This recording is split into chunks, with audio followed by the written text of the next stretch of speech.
نحمده ونصلي على رسوله الكريم اما بعد فاعوذ بالله من الشيطان الرجيم بسم الله الرحمن الرحيم رب اشرح لي صدري ويسر لي امري واحلل عقدة من لساني يفقهوا قولي۔ اس وقت جو کارڈ آپ کو گفٹ کے طور پر دیا گیا ہے، سب سے پہلے ہم اس سے شروع کرتے ہیں، اس کے بعد انشاءاللہ پھر مین لیکچر ہوگا، ٹھیک ہے۔ ابو امامہ الباہلی سے روایت ہے کہ نبی کریم صلی اللہ علیہ وسلم نے فرمایا، کیا میں تمہیں شب و روز اللہ کے مسلسل ذکر کرنے سے افضل ذکر نہ بتاؤں؟ کیا میں تمہیں دن رات اللہ کے مسلسل ذکر کرنے سے افضل ذکر نہ بتاؤں؟ یعنی ایسا ذکر جو اس سے بھی بڑھ کر ہو کہ جو شخص دن اور رات ذکر کرتا ہی چلا جا رہا ہے۔ یعنی دو لوگ ہیں، ایک وہ جو دن رات ذکر کر رہا ہے اور ایک وہ جو یہ ذکر کر رہا ہے، اس کو پڑھ رہا ہے۔ اس تسبیح کا پڑھنا اس سے بھی افضل ہے۔ تو یہ کارڈ آپ کو جو دیا گیا ہے، اس کو آپ لے جا کر یا تو اپنے فریج پہ لگا دیجیے یا اپنے بیڈ روم میں سائڈ ٹیبل کے ساتھ کہیں لگا دیجیے۔ کوئی بھی ایسی جگہ اس کا انتخاب کیجیے کہ جہاں لازماً آپ کی نظر اس پہ پڑے۔ اس سے فائدہ یہ ہوگا کہ پھر آپ اس کو پڑھنا نہیں بھولیں گے، اور اگر آپ یہ پڑھ لیں گے تو انشاءاللہ اگر باقی اوقات میں آپ کسی مصروفیت کی وجہ سے اللہ سبحانہ و تعالیٰ کا ذکر نہ بھی کر سکے تو انشاءاللہ یہ کمی پوری کر دے گی، ٹھیک ہے۔ تو بہت ہی کام کی فائدے کی چیز ہے، اور ویسے بھی ہم سب جانتے ہیں کہ اللہ کا ذکر دلوں کے اطمینان کا باعث ہے۔ تو ہم سب مل کے اس کو پڑھتے ہیں، میں آپ کو کہلواتی ہوں، ایک دفعہ آپ اس کو پڑھ لیجئے تاکہ اسپیلنگ وغیرہ ٹھیک ہو جائے۔ الحمد للہ عدد ما خلق، الحمد للہ ملء ما خلق، الحمد للہ عدد ما فی السماوات وما فی الارض،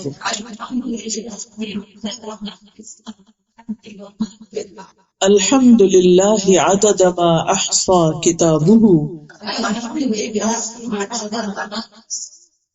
والحمد للہ علی ما احصى کتابہ،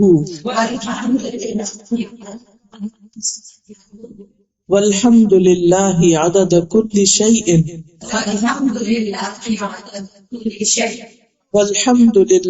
ملء کل شیء۔ اس کا ترجمہ ہے، میں اللہ کی تعریف کرتا ہوں اس کی مخلوق کی گنتی کے برابر۔ مخلوقات میں کیا کیا ہے؟ آسمان، زمین، چاند، ستارے، سمندر، دریا، پہاڑ، درخت، ہر چیز، یو نیم اٹ، سب اللہ ہی کی مخلوق ہے، اللہ ہی کی پیدا کرتا ہے، اللہ سبحانہ و تعالیٰ ہی کی بنائی۔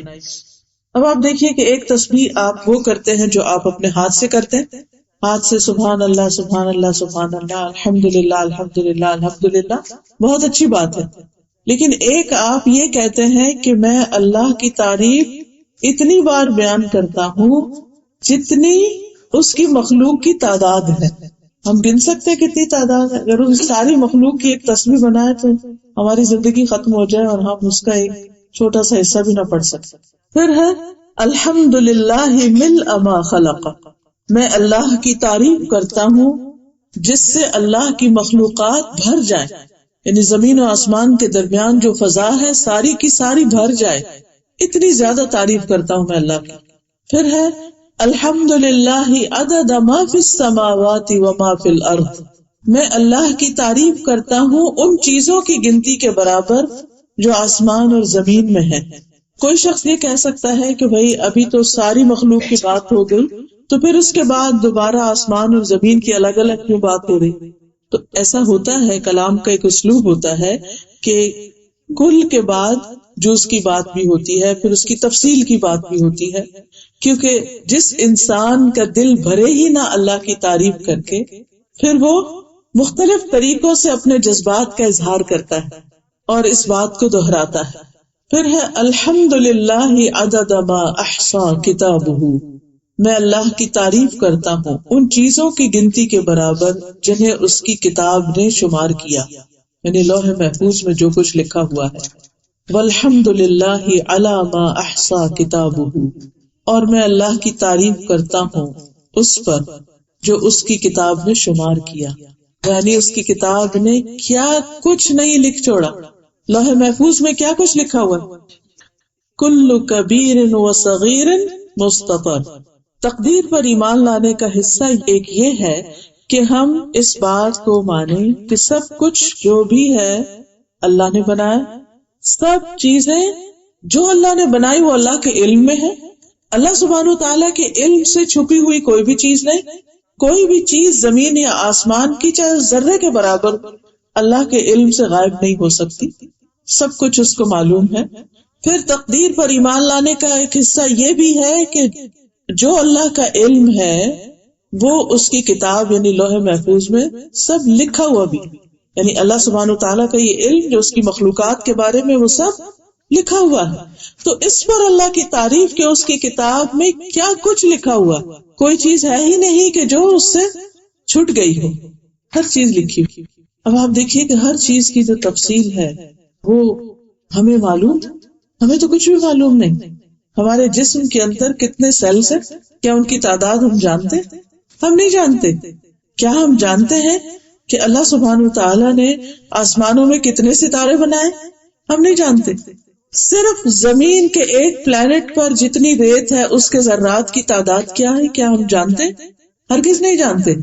لیکن اللہ سبحانہ تعالیٰ ہر چیز کا صحیح مکمل کلی علم رکھتا ہے. اب جب آپ یہ کہتے ہیں کہ میں اس کی تعداد کے برابر تعریف کر رہا ہوں اللہ کی، تو اس سے آگے کوئی تعریف ہو سکتی؟ انسان اس سے آگے کچھ نہیں کہہ سکتا. ہاں اللہ سبحانہ تعالیٰ جیسے اپنی تعریف کرے وہی اس کا حق ادا کر سکتا ہے، ہم اس کا حق ادا کر ہی نہیں سکتے.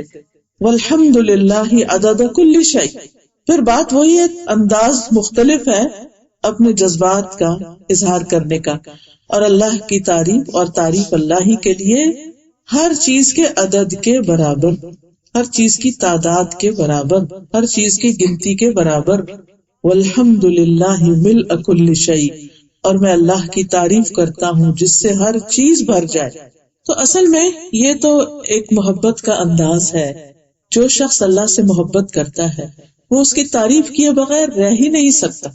دیکھیے ہم جس سے بھی محبت کرتے ہیں، کوئی بھی چیز آپ لیجیے اللہ ہی کی بنائی ہوئی چیزوں میں سے، کوئی پھول ہے، کوئی پہاڑ ہے، کوئی درخت ہے، کوئی انسان ہے، کسی بھی چیز سے جب ہم محبت کرتے ہیں تو پھر لا محالہ ہماری زبان پر اس کی تعریف آتی، اور ہم اس کی تعریف کرتے ہوئے تھکتے ہی نہیں، کرتے چلے جاتے ہیں.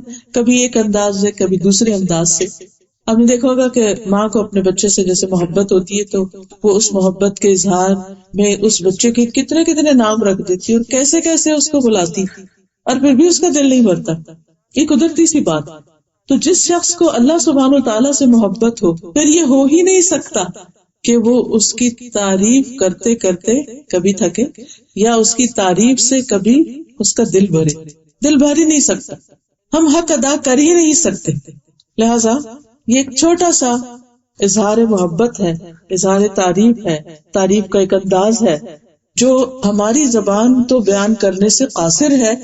یہ بھی اللہ کے رسول صلی اللہ علیہ وسلم کا ہم پر احسان ہے کہ انہوں نے ہمیں یہ الفاظ سکھا دیے. اب ہمارا کام بس اتنا ہی ہے کہ ہم ان کو پڑھ تو لیں، اور سمجھ کے پڑھیں گے تو اور زیادہ اجر و ثواب ہوگا.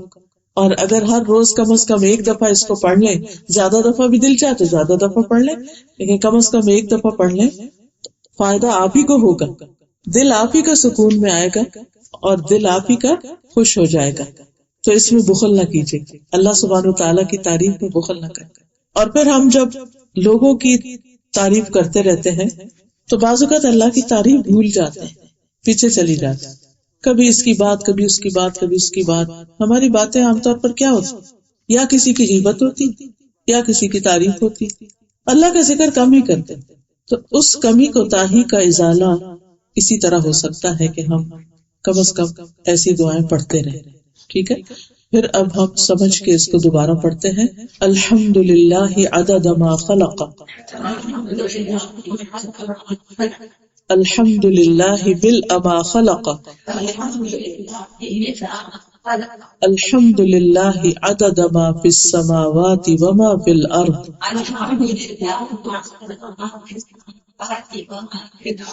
الحمد للہ عدد ما احصى کتابہ والحمد للہ علی ما احصى کتابہ والحمد للہ عدد کل شیء والحمد للہ ملء کل شیء. سب کے پاس ہے نا کارڈ؟ اگر نہیں تو ضرور لے لیجیے، بلکہ اپنے بچوں کو بھی سکھائیے، اپنے دوستوں کو، اپنے رشتہ داروں کو، سب کو خیر بانٹیے. اس کی وجہ یہ ہے کہ جب وہ بھی پڑھیں گے اس کو اور آگے سے آگے سکھائیں گے، بتائیں گے، تو جتنے لوگ بھی یہ کریں گے وہ اس کا سارا ثواب بھی آپ کو ملے گا. تو اپنے ثواب میں اضافہ کیجیے دوسروں کے ساتھ اس خیر کو بانٹ کر، اس کو شیئر کر کے. ٹھیک ہے، چلیے اب ہم مین لیکچر کی طرف آتے ہیں. آج کے لیکچر کا ٹاپک کیا ہے؟ مشکلات سے نجات. ٹھیک ہے انشاءاللہ. نحمده ونصلی علی رسولہ الکریم، اما بعد فاعوذ باللہ من الشیطان الرجیم. بسم اللہ الرحمن الرحیم. رب اشرح لی صدری ویسر لی امری واحلل عقدۃ من لسانی یفقہوا قولی. مشکلات سے نجات. ہم میں سے ہر شخص مشکلات سے نجات چاہتا ہے. وہ اپنی زندگی میں کوئی بھی مشکل دیکھنا نہیں چاہتا. مشکلات کیوں آتی ہیں؟ قرآن مجید میں اللہ سبحانہ وتعالیٰ فرماتے ہیں وَلَنَبْلُوَنَّكُمْ بِشَيْءٍ مِّنَ الْخَوْفِ وَالْجُوعِ وَنَقْصٍ مِّنَ الْأَمْوَالِ وَالْأَنفُسِ وَالثَّمَرَاتِ وَبَشِّرِ الصَّابِرِينَ الَّذِينَ إِذَا أَصَابَتْهُمْ مُصِيبَةٌ قَالُوا إِنَّا لِلَّهِ وَإِنَّا إِلَيْهِ رَاجِعُونَ أُولَئِكَ عَلَيْهِمْ صَلَوَاتٌ مِّن رَّبِّهِمْ وَرَحْمَةٌ وَأُولَئِكَ هُمُ الْمُهْتَدُونَ. اور یقیناً ہم تمہیں خوف اور بھوک اور مالوں اور جانوں اور پھلوں کی کمی میں سے کسی نہ کسی چیز کے ساتھ ضرور آزمائیں گے. یہ اللہ سبحانہ وتعالیٰ نے پہلے ہی بتا دیا کہ ہم تمہیں آزمائش میں ڈالیں گے، ہم مشکل میں ڈالیں گے. اور یہ مشکلات مختلف طرح کی ہو سکتی. کبھی خوف کی شکل، خوف بھی مختلف چیزوں کا ہوتا ہے. سب سے زیادہ تو مستقبل کا خوف ہوتا ہے کہ کل کیا ہوگا جسے ہم نے دیکھا ہی نہیں. بھوک، مالوں اور جانوں اور پھلوں کی کمی، پیداوار کی کمی. کبھی یہ سب کچھ ہوتا ہے، خریدنے کی طاقت نہیں ہوتی، اور کبھی آپ خریدنا چاہتے ہیں تو چیزیں میسر نہیں ہوتی. اور صبر کرنے والوں کو خوشخبری دے دو. وہ لوگ کہ انہیں کوئی مصیبت پہنچتی ہے تو کہتے ہیں بے شک ہم اللہ کے لیے ہیں، بے شک ہم اللہ کے لیے. یعنی مصیبت آنے پر اللہ سے ناراض نہیں ہوتے، بلکہ کیا کہتے ہیں؟ ہم اللہ کے لیے. کیا مطلب ہے اس بات کا کہ ہم اللہ کے لیے؟ کہ ہماری زندگی، ہماری موت، ہمارا جینا، ہمارا مرنا، ہماری نماز، ہماری قربانی، ہماری ہر چیز اللہ ہی کی، سب کچھ اللہ کا.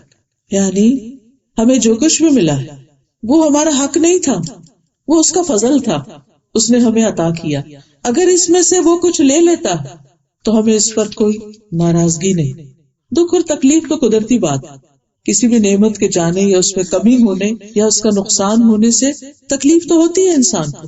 لیکن مومن کا شیوا کیا ہوتا ہے؟ مومن کا طریقہ کیا ہوتا ہے؟ مومن کیا کرتا ہے؟ وہ کہتا ہے کہ یہ سب کچھ تو اللہ ہی کے لیے، اور پھر وَإِنَّا إِلَيْهِ رَاجِعُونَ، اور بے شک ہم اسی کی طرف لوٹنے والے ہیں. اگر کوئی چیز اس نے ہمیں دی اور ہم سے لے لی تو ہم تو خود بھی ایک دن جانے والے ہیں. یہ وہ لوگ ہیں جن پر ان کے رب کی طرف سے کئی مہربانیاں اور بڑی رحمت ہے. گویا مومن پر جو مشکل آتی ہے تو اس کا رویہ مختلف ہوتا ہے.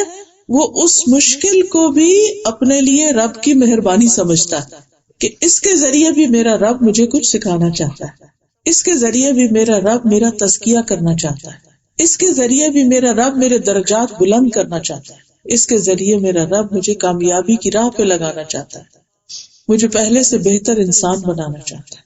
کیونکہ مشکلات سے نکل کر انسان جس طرح نکھرتا ہے اور جس طریقے سے وہ گرو کرتا ہے وہ اس کے بغیر کر ہی نہیں سکتا. مشکلات کی بھٹی کھرے کھوٹے کو الگ کر دیتی، ہمارے اپنے اندر کے کھرے کھوٹے کو بھی اور لوگوں کے کھرے کھوٹے کو بھی، کہ کون ہمارا ہے، کون ہمارے لیے مخلص ہے اور کون ہمارے لیے اخلاص نہیں رکھتا، کون ہمارا دوست ہے، کون ہمارا دشمن ہے. یہ اچھے حالات میں نہیں پتہ چلتا، کیونکہ اچھے حالات میں تو اچھے برے سبھی لوگ ساتھ ہوتے ہیں، لیکن مشکل حالات میں صرف وہی ساتھ ہوتا ہے جو صحیح معنوں میں آپ کا دوست ہوتا ہے۔ تو اللہ تعالیٰ فرماتے ہیں کہ یہ وہ لوگ ہیں جن پر رب کی طرف سے بڑی مہربانیاں ہیں۔ ابھی تو مشکلات آئی تھی اور رب ان کو مہربانیاں کہہ رہا ہے۔ ہاں، مشکل بھی مہربانی ہی ہوتی ہے، وہ بھی اس کی محبت ہی کا ایک انداز ہوتا ہے، اور جس سے وہ جتنی زیادہ محبت کرتا ہے اس کو اتنی ہی بڑی مشکل میں ڈالتا ہے، کیونکہ اس کے درجے وہ اتنے ہی زیادہ بلند کرنا چاہتا ہے۔ سب سے بڑھ کر سب سے زیادہ مشکلات کس پر آئیں؟ انبیاء پر آئیں۔ کیا وہ اللہ کے محبوب نہ تھے؟ وہ اللہ کے قریب نہ تھے؟ اس کے باوجود اللہ سبحانہ وتعالیٰ نے ان کے درجات کی بلندی کے لیے ان کو مشکل میں ڈالا، اور پھر فرمایا یہی لوگ ہدایت پانے والے کہ جو مشکلات کا مقابلہ صحیح معنی میں کرنا جانتے ہیں۔ اور یہاں مشکلات کا مقابلہ کرنے کا طریقہ بتا دیا گیا ہے کہ انا للہ و انا الیہ راجعون۔ اب اس آیت کی روشنی میں دیکھیے کہ کیا واقعی ہم مشکل کو اپنے لیے رب کی مہربانی سمجھتے یا صرف نعمت کو ہی مہربانی سمجھتے؟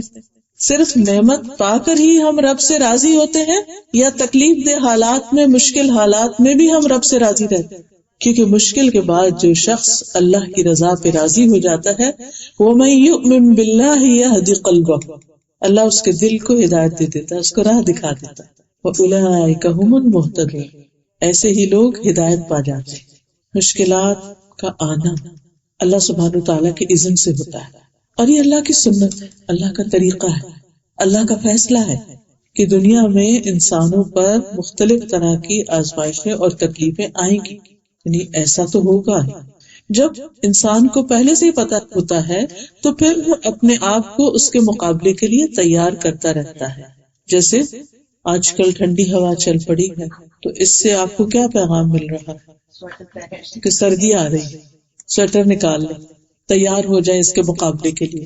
اور جو لوگ تیاری کر لیتے ہیں ان کے لیے کیا ہوتا ہے؟ مشکل وقت گزارنا آسان ہو جاتا ہے، اور جو تیاری نہیں کرتے پھر وہ روتے رہتے ہیں، وہ سردی کرتے رہتے ہیں، بیمار بھی پڑ جاتے ہیں، لیکن حاصل کچھ نہیں ہوتا۔ تو قرآن مجید میں اللہ سبحانہ وتعالیٰ نے یہ بتا کر ہم پر بڑی رحمت کی ہے کہ ہمیں بتا دیا گیا کہ آپ کو مشکلات کے لیے تیار رہنا ہے، اس کے مقابلے کے لیے اسٹیمنا بلڈ کرنا ہے، اپنے ایمان کو مضبوط کرنا ہے، اللہ سبحانہ وتعالیٰ پر اپنا توکل بڑھانا ہے، اس کی طرف رجوع کرنا ہے، کیونکہ حل بھی اسی کے پاس، درجات بھی اسی کے پاس، اور اس وقت میں رہنمائی بھی صحیح اسی سے مل سکتی ہے۔ سورۃ الانبیاء 35 میں اللہ تعالیٰ فرماتے ہیں کل نفس ذائقۃ الموت ونبلوکم بالشر والخیر فتنہ والینا ترجعون، ہر جاندار کو موت کا مزہ چکھنا ہے، ہر کھلا ہوا پھول ایک دن مرجھا کے رہے گا، سرسبز پتوں پر ایک دن خزاں آ ہی جاتا ہے اور وہ گر جاتا ہے اور ختم ہو جاتا ہے۔ یہ ہمارے لیے عبرت کے نشان، یاد دہانی کا ذریعہ، یہ گرتے پتے ہمیں یاد دلاتے ہیں کہ ایک دن ہمارے گرنے کا بھی وقت آ جائے گا، اور جب تک دنیا میں ہے تو وَنَبْلُوكُمْ بِالشَّرِّ وَالْخَيْرِ، خیر اور شر دونوں چیزوں سے ہم تمہاری آزمائش کرتے رہیں گے، امتحان لیتے رہیں گے کہ تم اچھے حال میں رب کو کتنا یاد رکھتے ہو اور مشکل وقت میں اس کو کتنا یاد رکھتے ہو۔ وَإِلَيْنَا تُرْجَعُونَ، اور ہماری طرف ہی تم لوٹائے جاؤ، مرنے کے بعد واپسی ہماری ہی طرف۔ اس کا مطلب کیا ہے؟ اس کا مطلب یہ ہے کہ جب تم ہمارے پاس آؤ گے تو پھر ہم تمہیں اس پر جزا یا سزا دیں گے کہ تم نے ان حالات میں کیا کیا۔ حالات کیسے بھی ہوں، ہم سب کو مسلسل اپنا محاسبہ کرتے رہنا چاہیے، اپنا جائزہ لیتے رہنا چاہیے کہ آج کے اس دن اس وقت میں میرا طرز عمل کیا ہے۔ اگر میں اس وقت اللہ کے گھر میں بیٹھی ہوں، ایک مسجد میں بیٹھی ہوں، علم کی ایک مجلس میں بیٹھی ہوں، تو اس وقت میرا دل کہاں، میرا طرز عمل کیا ہے، میں اس سے کتنا فائدہ اٹھا رہی ہوں، میں یہاں سے کیا سمیٹ رہی ہوں، اس نعمت پر اللہ کی کتنی شکر گزار۔ اور اگر گھر میں جا کر کچھ کام کی زیادتی ہو جائے، آپ تھک جائیں، مشکل پیش آ جائے، تو اس وقت بھی آپ کا جائزہ لیا جا رہا ہے، آپ ایک امتحان میں ہیں کہ اب آپ کا طرز عمل کیا ہے، اب اس وقت میں آپ کیا بولتے ہیں، کیا کہتے ہیں، اب آپ کے اخلاق کا مقام یا اخلاق کا لیول کیا ہے، آپ کس طرح بہیو کر رہے ہیں اپنے بچوں کے ساتھ، بڑوں کے ساتھ، اپنے کام کے ساتھ، ایون اس بے جان مخلوق کے ساتھ کہ جس کو ہم بعض اوقات غصے میں آ کے، تھکاوٹ میں آ کے پٹخاتے رہتے ہیں اور ابیوز کرتے ہیں. تو یہ بھی دراصل ایک امتحان ہے. ہر دن میں یہ دونوں طرح کی کیفیات ہم پر آتی ہے. ضرورت اس بات کی ہے کہ ہم اپنا جائزہ لیتے رہیں کہ ہم کہاں کھڑے ہیں، کیونکہ یہ تو اللہ تعالیٰ کی طرف سے طے شدہ بات ہے کہ مشکلات آئیں گی، کیونکہ ما اصاب من مصیبت فی الارض ولا فی انفسکم الا فی کتاب من قبل ان نبرأها ان ذلک علی اللہ یسیر لکی لا تأسوا علی ما فاتکم ولا تفرحوا بما آتاکم. کوئی بھی مصیبت جو زمین میں آتی یا خود تمہارے نفسوں کو پہنچتی، یعنی باہر کا طوفان ہو یا اندر کا طوفان، وہ پیدا کرنے سے پہلے ہی یہ کتاب میں لکھی ہوئی، یعنی کچھ چیزیں اللہ تعالیٰ کی طرف سے طے شدہ کہ یہ ضرور ہو کر رہے گی. مثلا ہماری زندگی میں جو جو واقعات اور حادثات پیش آئے ہیں آج تک، وہ طے شدہ تھے کہ اس شخص کو اس اور اس امتحان اور سچویشن سے گزارا جائے گا، یہ دیکھنے کے لیے کہ یہ اس میں کرتا کیا ہے. کیونکہ آخرت میں اللہ تعالیٰ نے ایک بہت بڑا انعام تیار کر کے رکھا ہوا ہے جنت کی شکل میں، تو اس انعام کو پانے کے لیے مختلف امتحانات سے گزرنا ہے، اور اس سے بچ کوئی بھی نہیں سکتا. جس کا انعام بڑا ہے، جس کا مقام بڑا ہے، جس کا درجہ بڑا ہے، اس کی مشکلات بھی بڑی. اگر آپ پر دوسروں کی نسبت مشکلات زیادہ ہیں تو سیلف پٹی کا شکار نہ ہو، اپنے آپ کو مظلوم نہ سمجھے. یہ نہ سمجھے کہ اللہ سبحانہ وتعالیٰ نے نعوذ باللہ کوئی آپ کے ساتھ زیادتی کر دی، ہرگز نہیں. لا یکلف اللہ نفسا الا وسعها. اللہ تعالیٰ کسی بھی جان پر اس کی وسعت سے بڑھ کے بوجھ نہیں ڈالتا. اس نے آپ کو این اسی سچویشن میں رکھا ہے جس میں آپ رہ سکتے تھے، اور پھر دیکھا یہ جا رہا ہے کہ اس میں آپ کرتے کیا، اس سے نبٹتے کیسے، اس پزل کو کس طرح حل کرتے. اور پھر یہ بھی کہ یہ بات بلا شبہ اللہ کے لیے آسان کام ہے. یہ اس لیے کہ جو کچھ تمہیں نہ مل سکے اس پر تم غم نہ کیا کرو. یہ سوچا کرو یہ اللہ نے میرے لیے لکھا ہی نہیں تھا. بعض اوقات ایسا ہوتا ہے نا، کوئی ڈگری آپ کرنا چاہتے ہیں یا کوئی خاص جاب کرنا چاہتے ہیں، کوئی خاص جگہ رہنا چاہتے ہیں، کوئی خاص گاڑی لینا چاہتے ہیں، کچھ بھی، کوئی بھی آپ کی تمنا خواہشات ہیں زندگی میں، لیکن وہ پوری نہیں ہو سکی. کوئی چیز ہاتھ میں آتے آتے ہاتھ سے نکل جاتی، چھٹ جاتی، تو انسان اس پہ غم ہی مناتا رہتا ہے، حسرت ہی کرتا رہتا ہے، افسوس کے ہاتھ ہی ملتا رہتا ہے، ریگریٹس کا ہی شکار رہتا ہے. اس وقت صرف ایک یہ جملہ کافی ہے سکون اور تسلی اور صبر کے لیے کہ اللہ نے یہ میرے لیے لکھا ہی نہیں تھا، یہ میرے لیے نہیں تھا. بعض اوقات ایسا تھا نا، کوئی خاص جگہ ہوتی ہے جہاں ہم اپنے بچے کا رشتہ کرنا چاہتے ہیں، لیکن ہم سے پہلے کوئی اور وہاں پہنچ چکا ہوتا ہے، بات نہیں ہوتی. تو پھر اس پر افسوس اور غم اور پریشانی کی ضرورت نہیں. اگر اللہ کو منظور ہوتا اور وہ آپ کی قسمت میں خاص چیز ہوتی تو آپ کو مل جاتی. آپ نے کوشش کی لیکن کوشش کے باوجود آپ کو نہیں ملی تو وہ دراصل آپ کے لیے تھی نہیں. اب کسی اور کو اگر مل گئی تو اس پر بھی آپ کو حسد کی، ناراضگی کی، غصے کی ضرورت نہیں، بلکہ اس کو اللہ کا فیصلہ سمجھ کر اس پر راضی ہو، خوش ہو کہ یہ اللہ سبحانہ تعالیٰ نے چیز فلاں کے لیے رکھی تھی، اللہ اس کو نصیب کرے، اور دل سے اس کو مبارک دے اور خوشی کا اظہار کرے. اب دیکھیے کہ کس قدر افسوس کی بات ہے کہ بعض اوقات خاندانوں کے اندر طویل ناراضگیاں ہو جاتی ہیں بعض فیصلوں پر، کہ میں نے تو یہ سوچا تھا کہ اس بچے کا رشتہ میں لوں گی، اور آپ نے تو ہم سے پوچھا ہی نہیں، مشورہ ہی نہیں کیا، آپ نے تو بالا بالا ہی فیصلہ کر لیا. اور پھر ہم ہو کے بھرتے رہتے ہیں. آپ کو کیا معلوم وہ چیز آپ کے لیے اچھی تھی یا نہیں تھی. بعض اوقات دور کے ڈول سہانے کچھ چیزیں دیکھنے میں بڑی خوبصورت لگتی ہیں، ہمیں یہ لگتا ہے کہ جیسے ہمارے لیے بہت فٹ ہیں، لیکن جب وہ ہم ہاتھ میں اٹھاتے ہیں تو پتہ چلتا کہ نہیں. یہ ایسے ہی ہے کہ جن لوگوں کی نظر کمزور ہوتی ہے نا، پھر جب وہ اینک اتار کے کوئی چیز دیکھتے تو اور طرح نظر آتی، بعض اوقات بڑی خوبصورت نظر آ رہی ہوتی، جب اینک لگا کے دیکھتے ہیں تو وہ تو کچھ اور ہی ہوتی ہے. تو کہتے اوہ میں کس قدر دھوکے کا شکار تھا. بالکل اسی طرح جب ہم میں بصیرت کی کمی ہوتی ہے تو ہمیں چیزیں اور طرح نظر آتی، پھر اللہ سبحانہ وتعالی وقت کے ساتھ ساتھ ہماری بصیرت میں اضافہ کرتا ہے تو وہی چیز کچھ اور نظر آتی ہے. اصل میں تو سمجھ کی بات ہے. عسى ان تحبوا شيئا وهو شر لكم وعسى ان تكرهوا شيئا وهو خير لكم.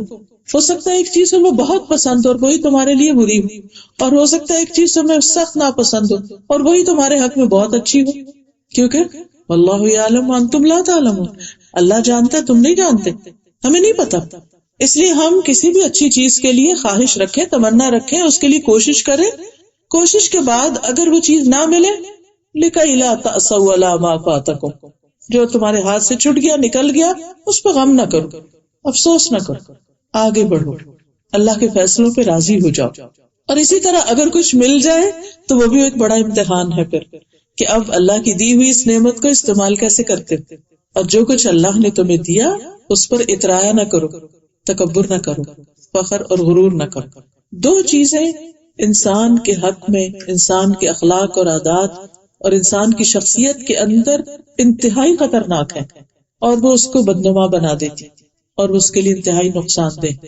ایک ہے حسد اور دوسرے ہے کبر۔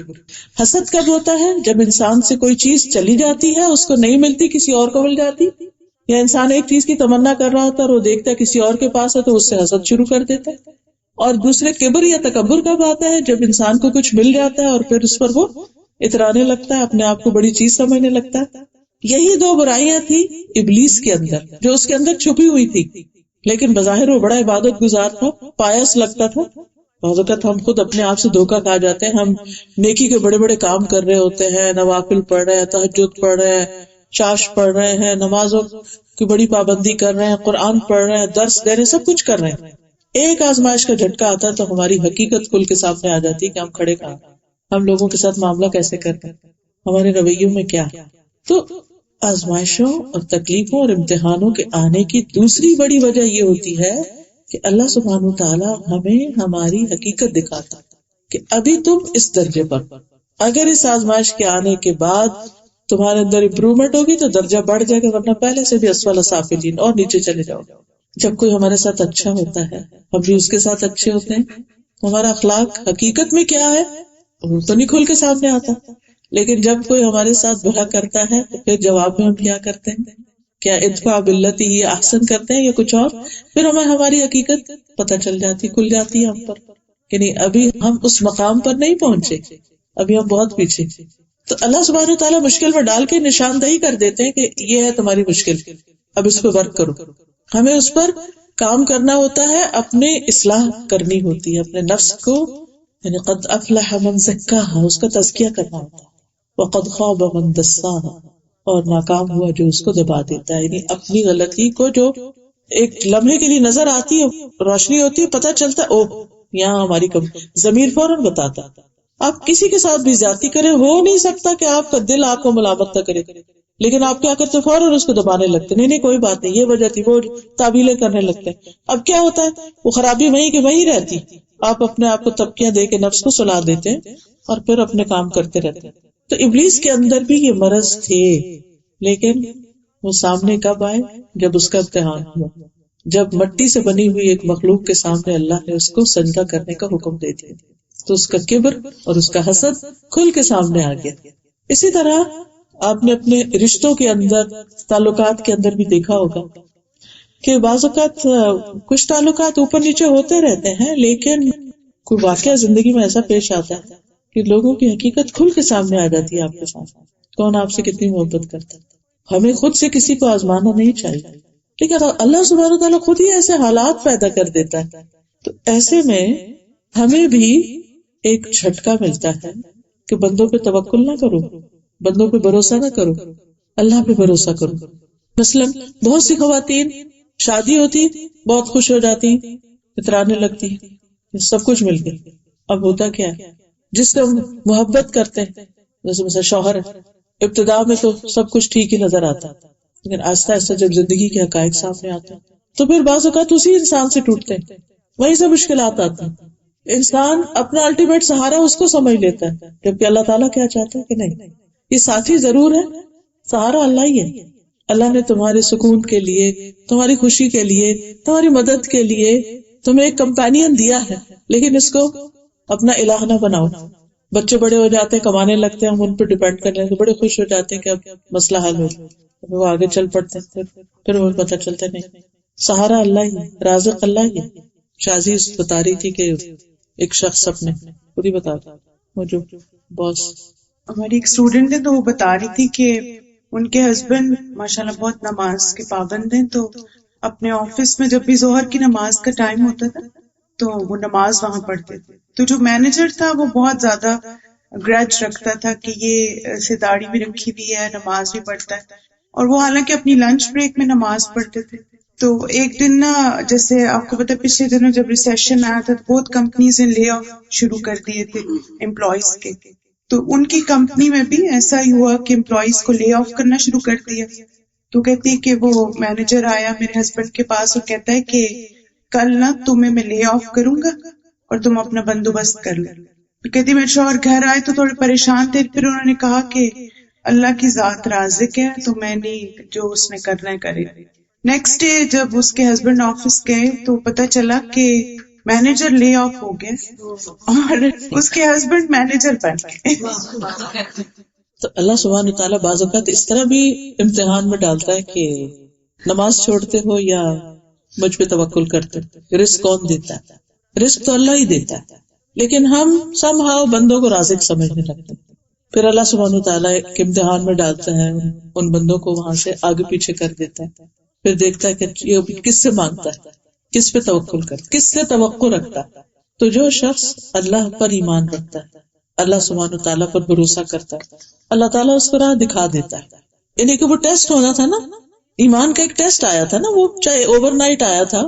کسی بھی شخص کے لیے کوئی معمولی بات نہیں ہے کہ کسی کو کہہ دیا جائے کہ کل تمہارا آخری دن ہے، اور اس شخص کی کیفیت کیا ہوگی، اس کی رات کیسے گزرے گی، وہ کیا بولے گا کیا نہیں. یعنی ایسی سچویشن ہوتی ہے، لیکن اس وقت بھی اگر انسان کو یہ یاد رہنا کہ اس وقت میرا امتحان ہو رہا ہے، اللہ تعالیٰ یہ دیکھ رہے ہیں کہ اب میں کیا کہتا ہوں، اب میں کیا کرتا ہوں، اب میں کیا سوچتا ہوں، اب میں کس کی طرف رجوع کرتا ہوں. تو جب انسان یہ کہہ دیتا ہے نا حسبی اللہ و نعم الوکیل، اللہ ہے نا، رازق اللہ ہے، اللہ کافی ہے، تو واقعی پھر وہ بندے کو تھام لیتا ہے. تو یہ اس طرح کے جو امتحان ہوتے ہیں نا، وہ دراصل ہمارے ٹیسٹ کے لیے آتے ہیں، ہم ایمان کے کس درجے پر کہاں کھڑے ہیں. رسول اللہ صلی اللہ علیہ وسلم نے فرمایا مومن کی مثال کھیتی کی طرح ہے کہ ہوائیں چل کر اسے ہلاتی رہتی ہیں اور مومن پر ہمیشہ مصیبتیں آتی رہتی. آپ دیکھیں کہ ہفتے میں ایک دن اگر ٹھہرا ہوا موسم، دوسرے دن ہوا چل پڑے گی، پھر دوسرے دن اچھا موسم، پھر ہوا چل پڑے گی. تو جس طرح باہر کے موسم بدلتے ہیں ایسے ہی اندر کے بھی بدلتے رہتے ہیں، دل کی حالتیں، کیفیات، تجربات مختلف ہوتے رہتے ہیں.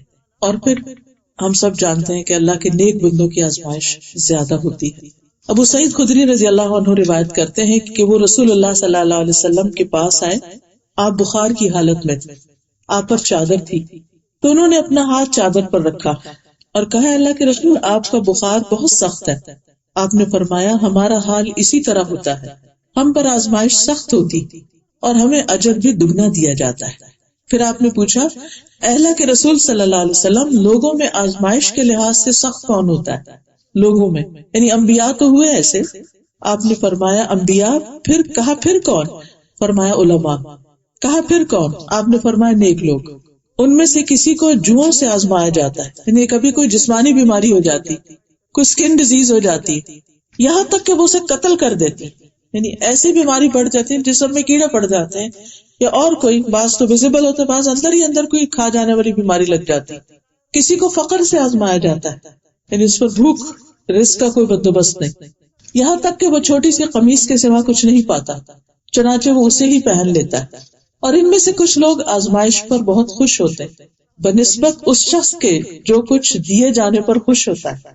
یعنی کچھ لوگ ہر حال میں راضی رہتے ہیں، جب تکلیف بھی آتی تو اللہ تیرا شکر، ہم تجھ سے راضی. کیونکہ بعض اوقات کچھ مل کے ہم اتنا اجر ثواب اور درجہ نہیں کما پاتے جتنا تکلیف آنے پر دعائیں کر کر کے اجر و ثواب کما پاتے. اور پھر یہ کہ جیسا آپ کا دین ہوتا ہے نا اسی کے مطابق امتحان ہوتا ہے. مصعب بن سعد اپنے والد سعد بن ابی وقاص سے روایت کرتے ہیں. سعد بن ابی وقاص صحابی تھے نا، سب کو معلوم ہے، کہ میں نے رسول اللہ صلی اللہ علیہ وسلم سے پوچھا سب سے زیادہ سخت مصیبت کن لوگوں پر آتی؟ کہتے ہیں آپ نے فرمایا انبیاء پر، پھر درجہ بدرجہ عام لوگوں پر. انسان پر آزمائش اس کے دین کے اعتبار سے آتی ہے، اگر اس کے دین میں پختگی ہو تو اس کے مصائب میں مزید اضافہ کر دیا جاتا ہے. مشکلات بڑھ جاتی، اور اگر اس کے دین میں کمزوری ہو تو اس کے مصائب میں تخفیف کر دی جاتی، اور انسان پر مسلسل مصائب یعنی تکلیفیں آتی رہتی ہیں یہاں تک کہ وہ زمین پر چلتا ہے کہ اس پر کوئی گناہ نہیں ہوتا، گناہوں سے بالکل پاک صاف ہو چکا ہوتا ہے. کبھی بیماری آ گئی، کبھی کسی انسان کی طرف سے کوئی آزمائش آ گئی، کبھی کسی طرح